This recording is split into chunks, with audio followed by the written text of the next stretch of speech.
Boa noite, povo de Deus. A graça e paz seja com todos, amém? Que louvor gostoso, que louvor suave.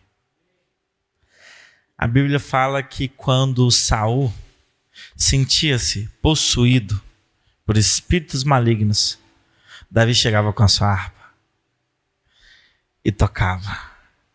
E ele se acalmava porque os espíritos tinham que sair. O louvor tem esse poder de expulsar o mal. O louvor tem esse poder de alcançar o coração de Deus, curar um estado depressivo, libertar pessoas. O louvor tem esse poder de trazer alegria. É libertador, gente, quando louvamos e adoramos o nome de Deus. E isso me faz lembrar também de uma passagem bíblica. Elias tinha se escondido numa caverna. Elias, não é? Eliseu, eu confundo às vezes. Estava escondido numa caverna com medo de Jezabel. E Deus falou para ele ir no monte. E a Bíblia deixa bem claro. E passou rajadas de vento, mas ali Deus não estava. E passou um terremoto, mas ali Deus não estava. E passou um fogo devastador, mas ali Deus não estava. Mas a Bíblia fala, quando passou um suave vento, aquela brisa, aquela paz, no silêncio, Deus começou a falar. E só faltou para o servo de Deus falar, fala que teu servo ouve. Então, muitas das vezes a gente quer ouvir Deus no meio do barulho, no meio da confusão, dos trovões, dos fenômenos mais miraculosos, e Deus escolhe falar conosco no silêncio. Deus escolhe falar conosco na paz. Deus escolhe falar conosco enquanto estamos sentados, escutando um louvor, adorando, louvando. Deus escolhe falar conosco. E Deus já começou falando. Amém? Deus já começou falando. O tema de hoje é o despertar do chamado, encontrando propósito para a sua vida. Quem nunca fez essa pergunta?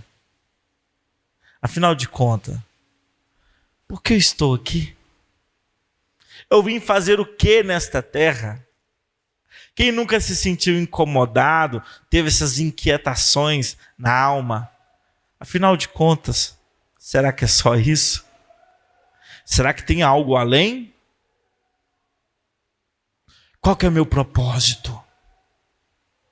É uma pergunta legítima e que está na alma de todo ser humano sincero, que quer entender o sentido das coisas. E a pergunta é hoje para você, meu jovem, para você, minha jovem. Qual é a postura que você está tendo diante da vida? Repita comigo, qual postura? Olha no olho do seu amigo e fala, qual postura você está tendo diante da vida? Agora vira para ele, você está existindo ou você está vivendo? Porque são duas coisas diferentes. Existir ou viver. Quando a gente fala de existir, a gente fala de colocar a vida no piloto automático. Tem aquela rotina automática. E essa rotina é para quê? Sustentar as necessidades básicas.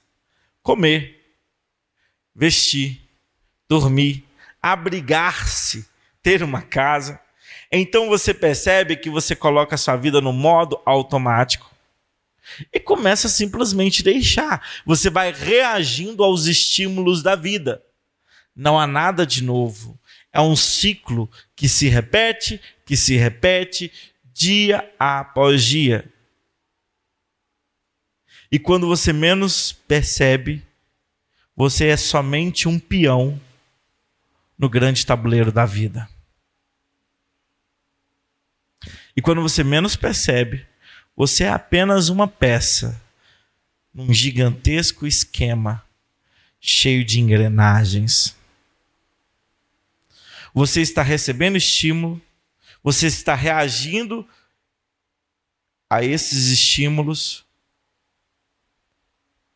e fazendo parte de um todo. É como o povo diz, né? Massa de manobra. E quando você se pega existindo, em não propor nada novo para a vida, você fala, poxa, o que eu sou? E as inquietações, o que eu chamo de incômodo santo, que surge na sua alma, aí começa a surgir aquelas perguntas. Afinal de contas, igual o pessoal, onde eu vou? Você já foi? É tipo isso. Porque a pessoa começa a se perguntar, poxa, será que a vida é só isso? Ciclos repetitivos. Eu acordo, escovo o dente, arrumo, vou trabalhar, faço isso, faço aquilo. Inclusive, de acordo com alguns especialistas de inteligência artificial, tecnologia,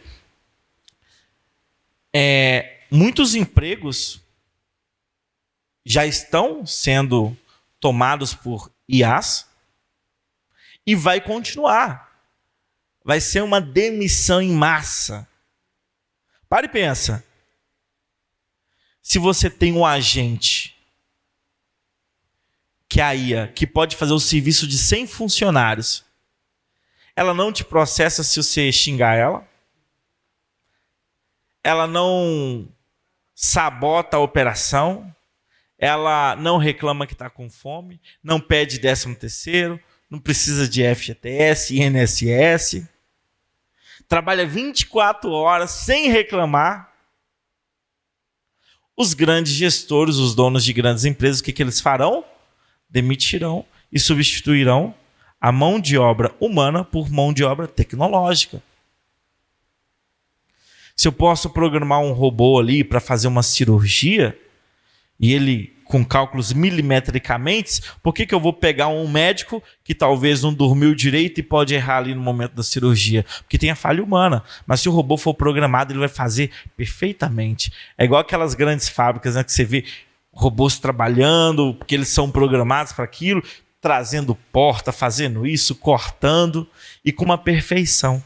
Então, mais para frente, talvez ali até 2030, a gente vai ver uma grande crise existencial. Porque a maioria das vidas das pessoas estão sendo regidas pelo seu trabalho. As pessoas encontraram propósito no seu trabalho. Por quê? Metade do seu dia você passa... 1/3 do seu dia você passa dormindo. O outro terço do seu dia você passa trabalhando. E o outro terço que você tem ali para ficar com a sua família, para se entreter, para jogar um videogame, para jogar um futebol, para estudar. Então a gente está falando de 1/3 da nossa vida. A gente está falando aí de mais de 25 anos dedicado.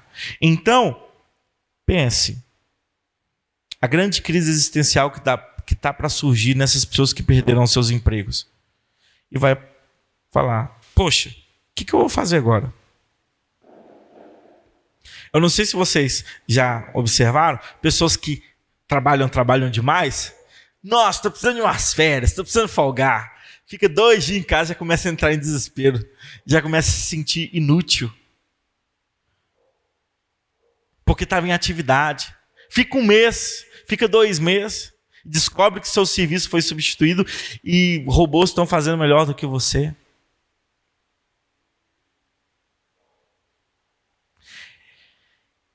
Se nós não encontrarmos um sentido do porquê vivemos, corremos um grande risco de cair numa crise existencial.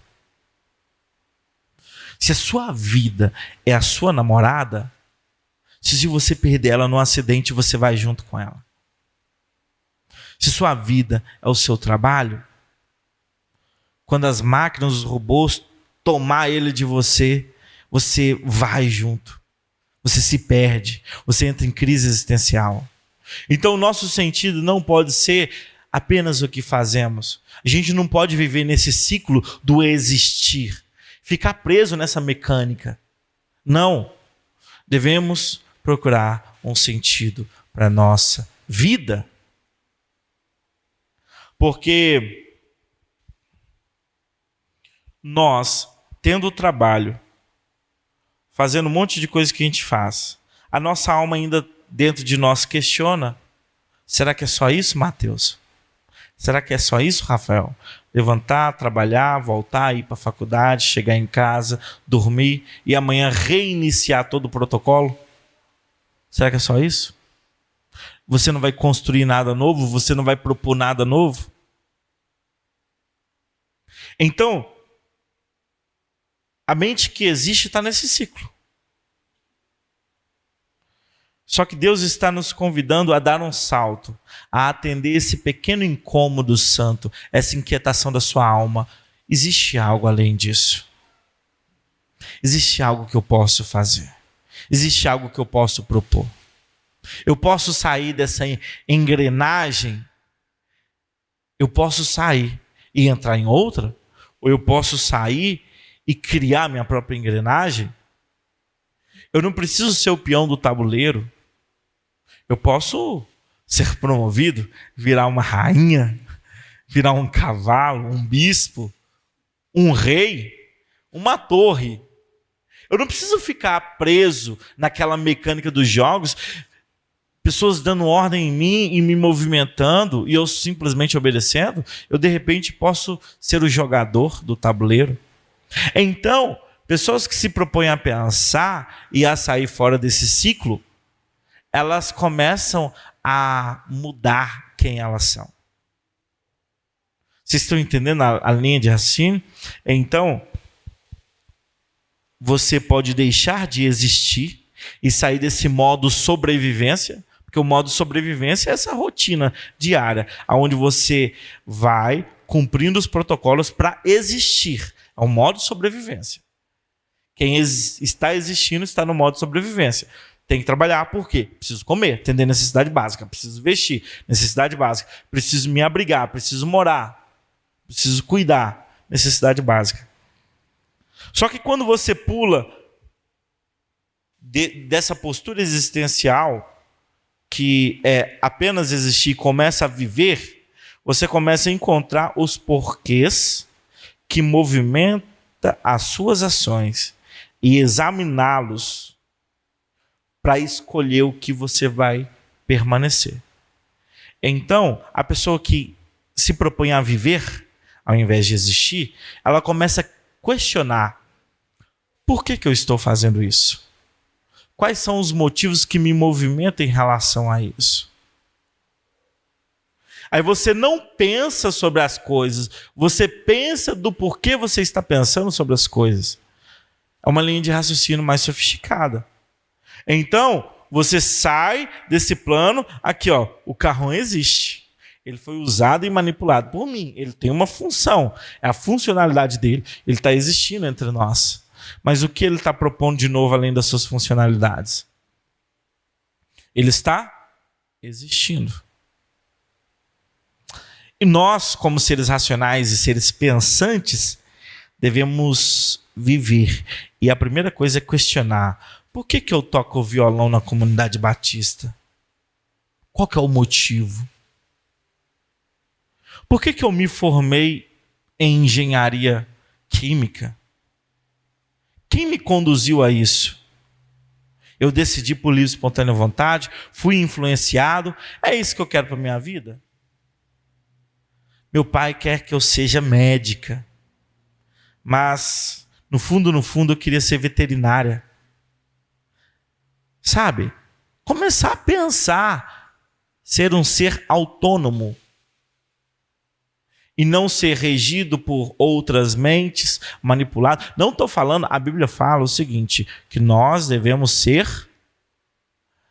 seguir conselhos. Que é na multidão dos conselhos e dos conselheiros que os propósitos se firmam. Mas eu também devo questionar. Eu também devo pensar. Eu também devo... Por que eu tenho que seguir esse conselho? Por que ele é o melhor para mim? Por que isso? Vocês entendem? Então, olha só. A pessoa que ela está vivendo, ela tem umas características. A primeira é que ela vive no presente.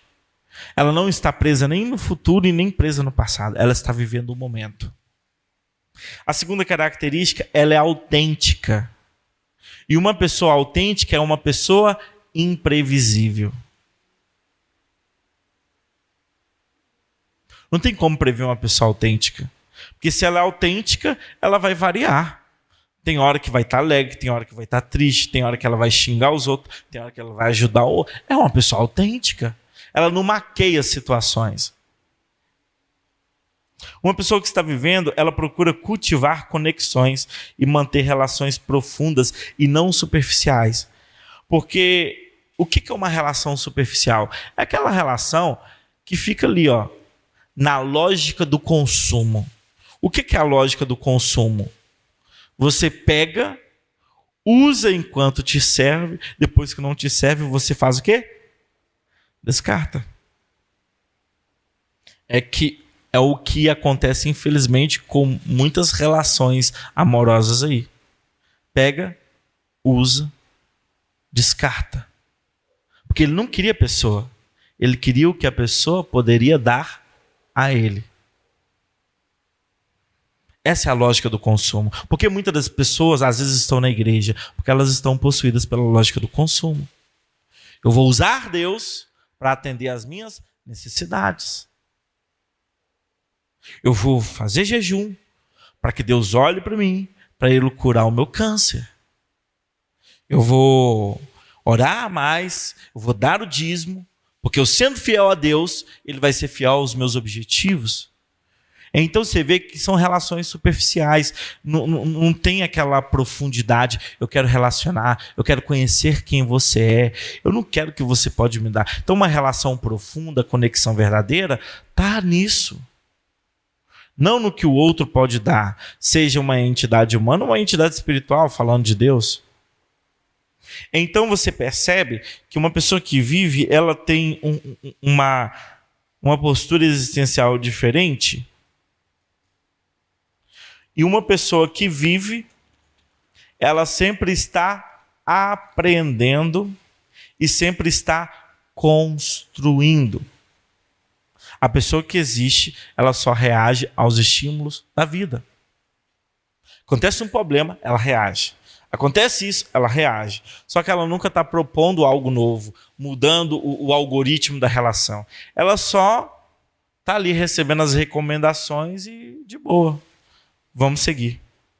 O texto que o irmão Wendel leu aqui foi Jeremias, capítulo 1, verso 4 e 5. Eu vou ler ele de novo, não precisa abrir, mas só para a gente entrar na palavra. A mim me veio, pois, a palavra do Senhor dizendo: antes que eu te formasse no ventre materno, eu te conheci. E antes que saísse da madre, te consagrei e te constituí profeta às nações. Então a gente vê aqui que antes do feto ser formado, Deus já tinha separado para uma finalidade distinta. Deus tinha uma identidade celestial para aquele ser.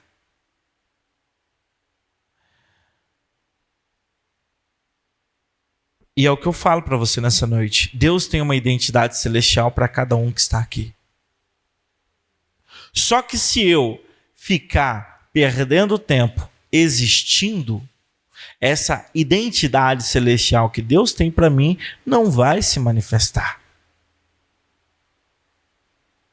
Está dentro de você e ela pode se manifestar. Só que enquanto você existe, ela não pode vir à tona. Por isso que eu tenho que começar a atender a esse incômodo santo. Essas inquietações da alma. Por que você está aqui? Por que você existe? Não há nada além do seu trabalho, nada além da sua igreja, nada além de você. São questionamentos que a nossa alma faz. E quando nós começamos a atender esses questionamentos, nós deixamos de existir e começamos a viver.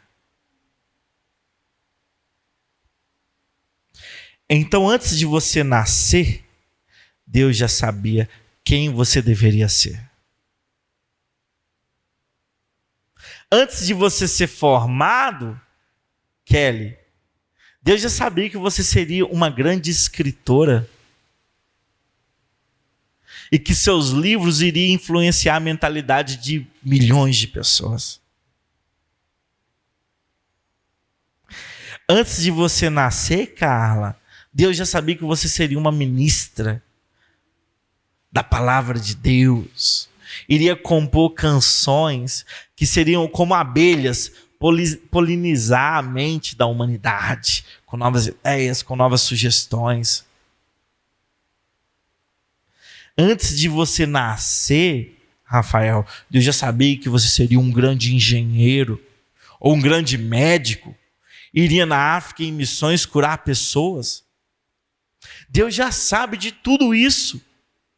Deus já sabe de uma pessoa que iria passar por um processo de corrupção, drogas, vícios, para depois essa pessoa se transformar e se tornar um líder de uma casa de recuperação e ajudar pessoas que estão no mesmo problema que ele passou. Deus já sabia de tudo isso. Só que a questão é, você está retardando a identidade celestial de Deus manifestar em você ou você está acelerando o processo? Ah, Mateus, então você está falando que a gente pode impedir o propósito de Deus na nossa vida? Não, não estou falando isso. Mas eu estou falando que as suas atitudes podem retardar a manifestação da identidade de Deus na sua vida. Quer um exemplo? O povo de Israel. A Bíblia deixa bem claro que eles poderiam ter chegado à Terra Prometida com 40 dias. Só que eles passou andando em círculo no deserto quanto tempo? 40 anos. Então Deus tem uma identidade celestial para você, que está adormecida. É o seu chamado. É a mesma coisa do corpo estar em movimento, mas a alma está dormindo. Seu chamado está dormindo. Ele precisa ser despertado.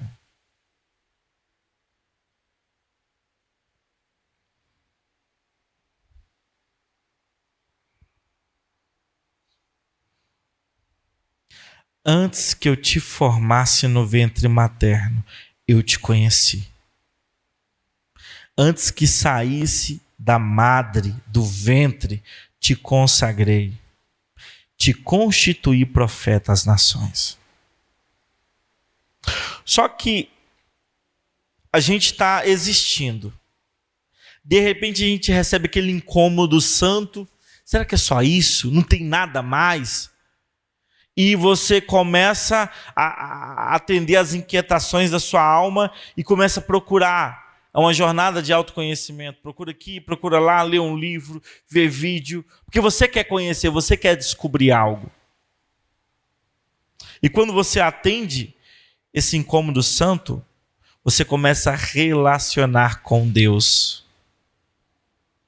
Obviamente, pode ser que você atende esse incômodo santo e vai para outras coisas. Droga, bebida, sexo, religiões.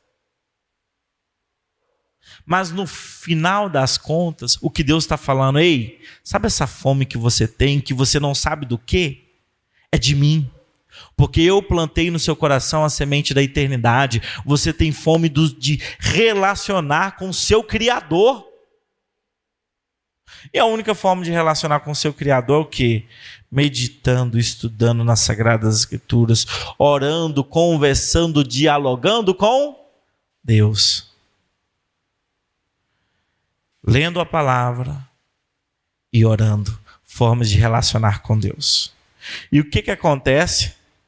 Quando você estava existindo, sua alma começou a trazer incômodos. E esse incômodo te levou a relacionar com Deus. Talvez você andou no deserto, perdido, envolveu com algumas coisas, mas chegou a Deus. E quando você relaciona com Deus, sabe o que acontece? Você descobre a sua identidade celestial. Você descobre a fome do que você tem. Ah, eu tenho fome de justiça, vou pinchar nos muros, justiça agora. Não a corrupção, eu apoio a causa tal. Não é isso. Essa fome de justiça que você tem é fome de Deus. Essa fome que você tem, que você não sabe do que é Deus. Entra no teu quarto em secreto, ore ao Pai, converse com Ele, e Ele irá revelar a sua identidade celestial. Só que o que acontece quando Ele revela a sua identidade celestial? Depois que Ele fala isso para Jeremias, no versículo 6, Jeremias responde: Ah, Senhor Deus, eis que não sei falar, porque não passo de uma criança. Acontece o que a gente chama de crise na fé. Quando eu senti no coração Deus me chamando para trabalhar com jovens e adolescentes, para gerar conteúdo de valor, para ser uma espécie de mestre, de professor, ensinar, a primeira coisa que eu pensei foi isso. Nossa, mas eu peco nisso, eu peco naquilo, tem áreas da minha vida que eu preciso ainda. Só que Deus me fez enxergar o seguinte: Ele não chama os preparados, Ele prepara os chamados. É diferente. Se você tem um chamado, se você tem uma identidade celestial dentro de você, quem vai te preparar é Ele. Quem vai te transformar é Ele. Quem vai te conduzir é Ele. E olha o que Ele responde para Jeremias: Não digas, não passo de uma criança, porque a todos a quem eu te enviar irás, e tudo quanto eu te mandar falarás. Quem capacita é Ele. Então não tenha medo de atender o chamado de Deus na sua vida.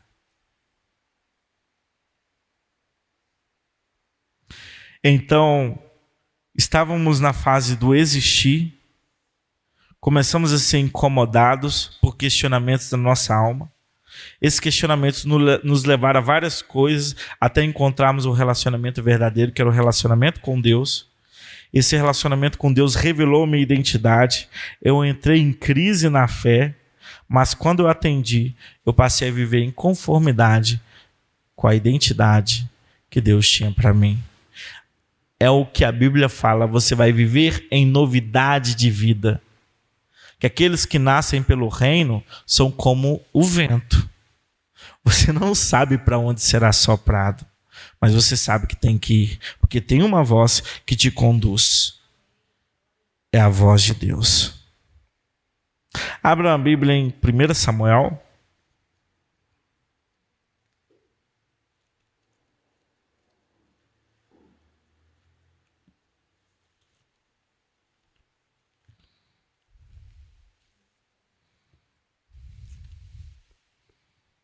Primeiro Samuel, capítulo 3.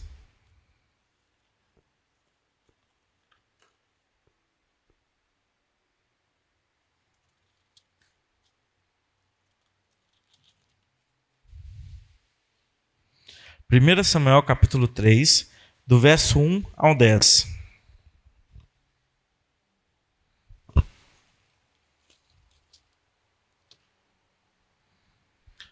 Olha que profunda essa história. O jovem Samuel servia ao Senhor perante Eli. Naqueles dias a palavra do Senhor era muito rara. As visões não eram frequentes. Certo dia, estando deitado no lugar acostumado, o sacerdote Eli, cujos olhos já começavam a escurecer-se, a ponto de não poder ver, e tendo-se deitado também Samuel no templo do Senhor, em que estava a arca, antes que a lâmpada de Deus se apagasse, o Senhor clamou, chamou o menino: Samuel, Samuel. E este respondeu: Eis-me aqui. Correu a Eli e disse: Eis-me aqui, pois tu me chamaste. Mas ele disse: Não te chamei, torna-te a te deitar. E ele se foi e se deitou. Tornou o Senhor a chamar: Samuel, Samuel. Este se levantou, foi a Eli e disse: Eis-me aqui, pois tu me chamaste. Mas ele disse: Não te chamei, meu filho, torna-te a te deitar.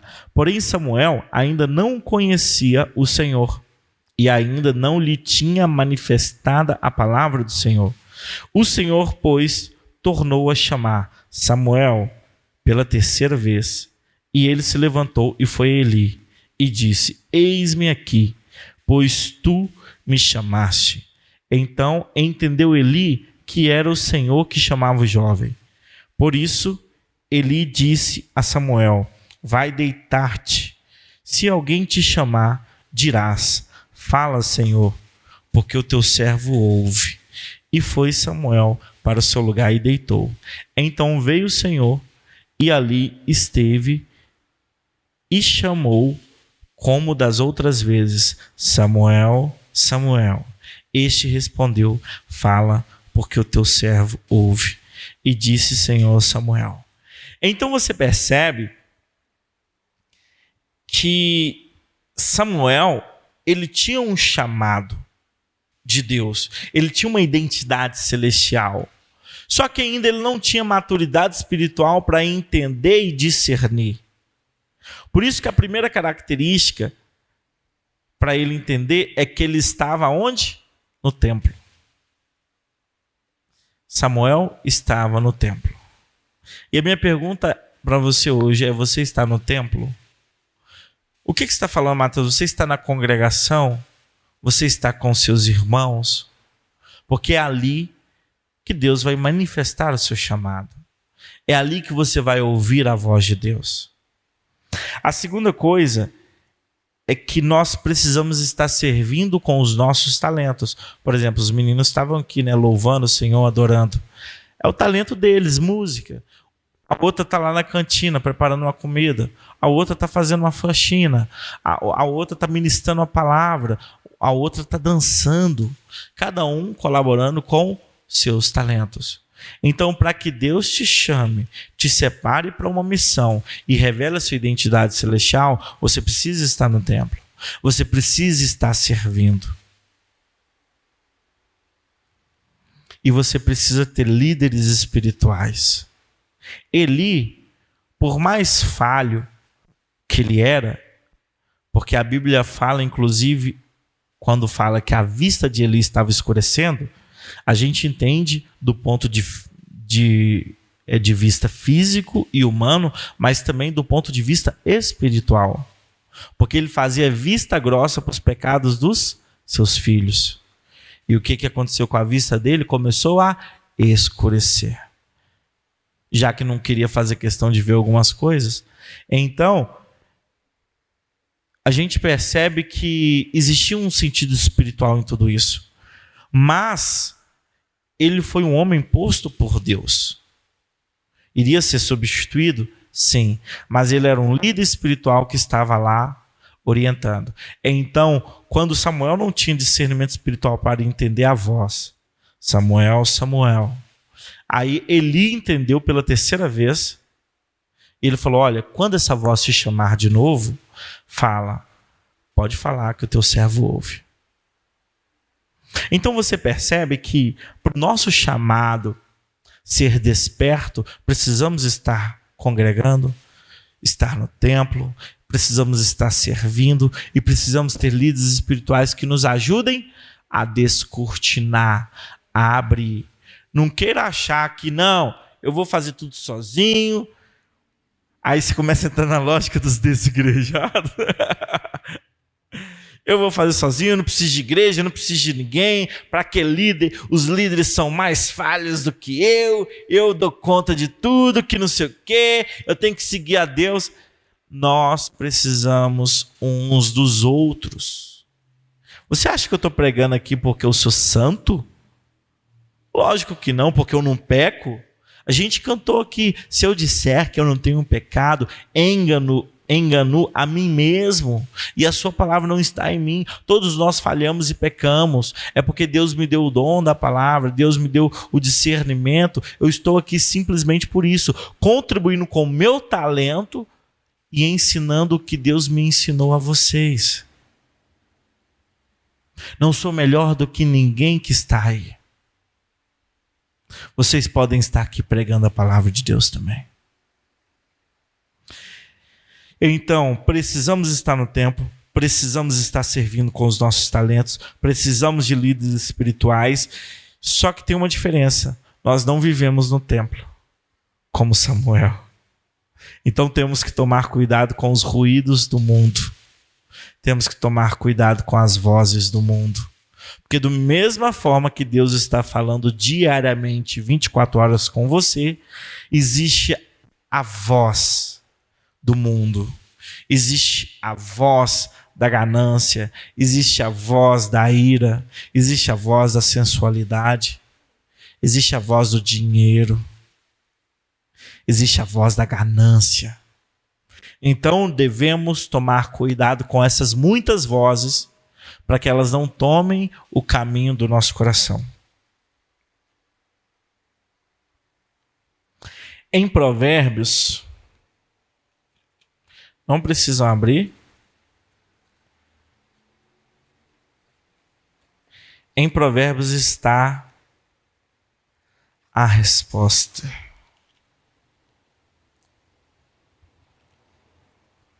Ah, Mateus, mas esse negócio de atender chamado, eu acho que eu não tenho chamado para nada não, moço, deixa eu quieto. Tudo tem uma funcionalidade. Esse teclado tem uma funcionalidade. Esse microfone tem uma funcionalidade. E você não vai ter? Você tem uma funcionalidade nas mãos de Deus. Deus te criou para um propósito. Um propósito humano, um propósito psíquico e um propósito espiritual. Basta você relacionar com Ele que Ele te revelará a sua identidade para você seguir, para você caminhar.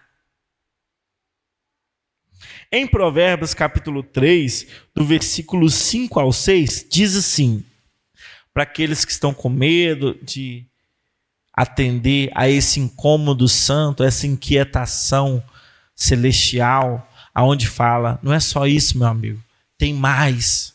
Você pode viver em novidade de vida. Tem algo melhor do que isso. Diz assim, Provérbios capítulo 3, do versículo 5 ao 6. Confia no Senhor de todo o teu coração e não te apoies, ou seja, te estribes, te apoie no teu próprio entendimento. Reconhece-o em todos os teus caminhos e ele endireitará as tuas veredas.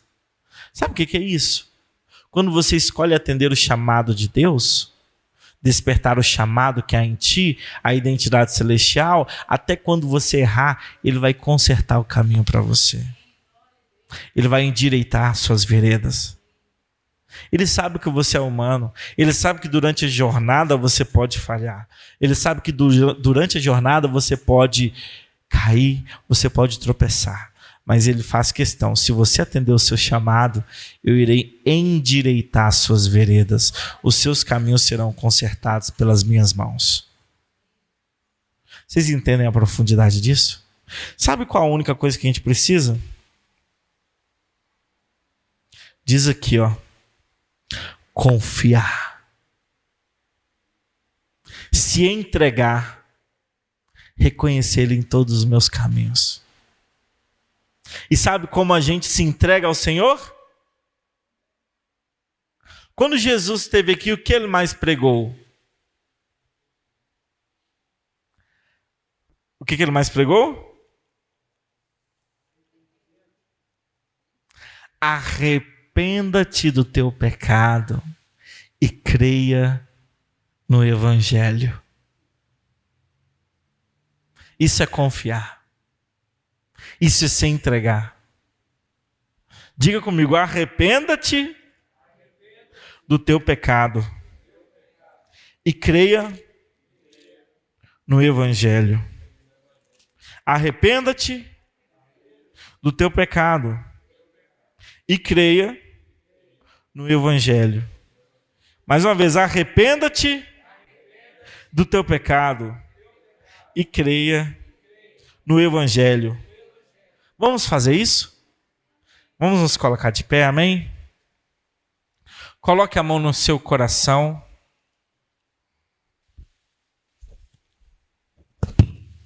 A questão não são as palavras, é a sinceridade da alma, a sinceridade do coração.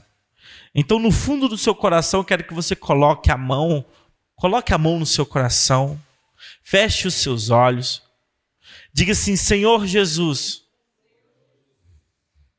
eu quero nessa noite arrepender de todos os meus pecados.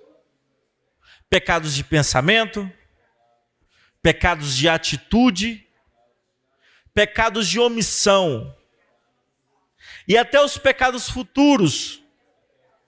Me perdoe, Senhor. Eu sou falho, eu sou pecador, eu reconheço a miséria da minha alma. Por isso eu te peço nessa noite, salva-me. Salva o meu corpo, salva a minha alma, salva o meu espírito. Eu entrego o meu coração nas tuas mãos. Eu aceito o Senhor como meu Senhor e o meu Salvador. Escreva meu nome no livro da vida. Eu quero te seguir, Pai. Eu quero ser um discípulo. Eu quero ser um filho de Deus. Eu quero ser a imagem de Jesus aqui na terra. Entregamos tudo em tuas mãos, Pai. Uma salva de palmas ao Senhor, glória a Deus.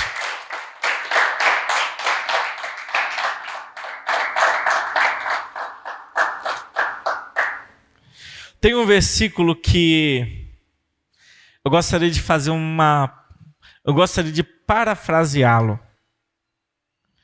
com a temática do nosso nome, que é diplomacy, diplomatas do reino. É 2 Coríntios 5,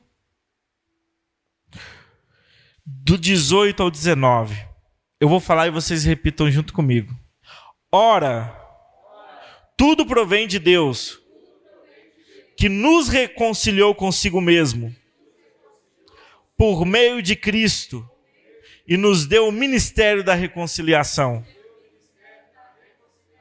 A saber, que Deus estava em Cristo, reconciliando consigo o mundo,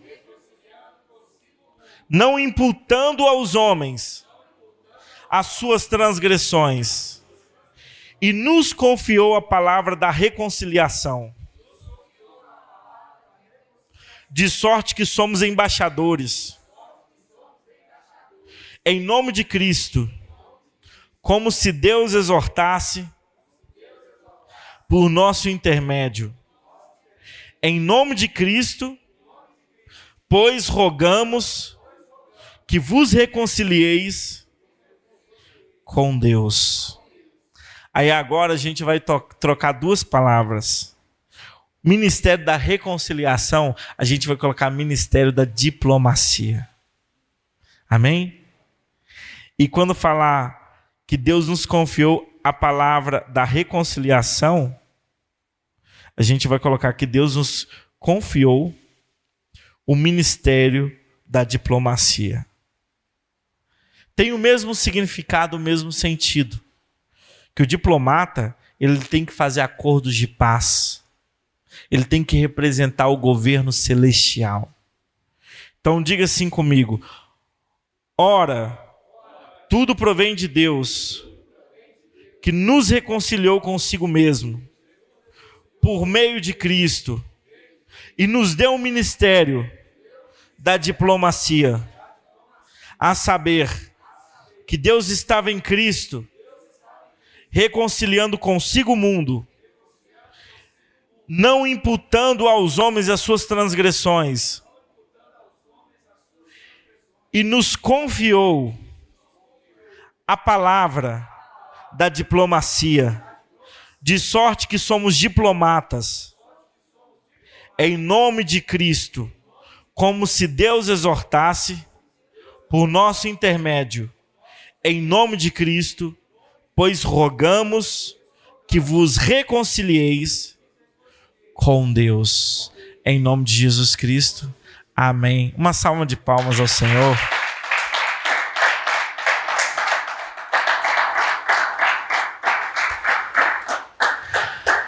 Parafrasear é justamente isso. Colocar palavras que não mudam o sentido original, mas ajuda a aprofundar o sentido das coisas.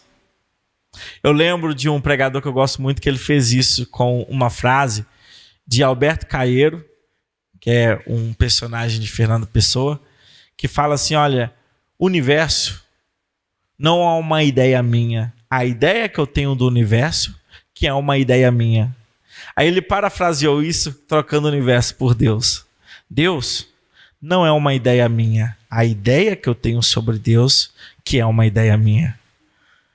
Aprofundando o sentido das coisas. E hoje a gente fez uma parafrase trazendo o tema da juventude. Nós somos embaixadores que representamos o governo celestial. Ou seja, somos diplomatas. Fazemos acordos de paz para trazer a paz ao mundo, representando o governo celestial. Amém?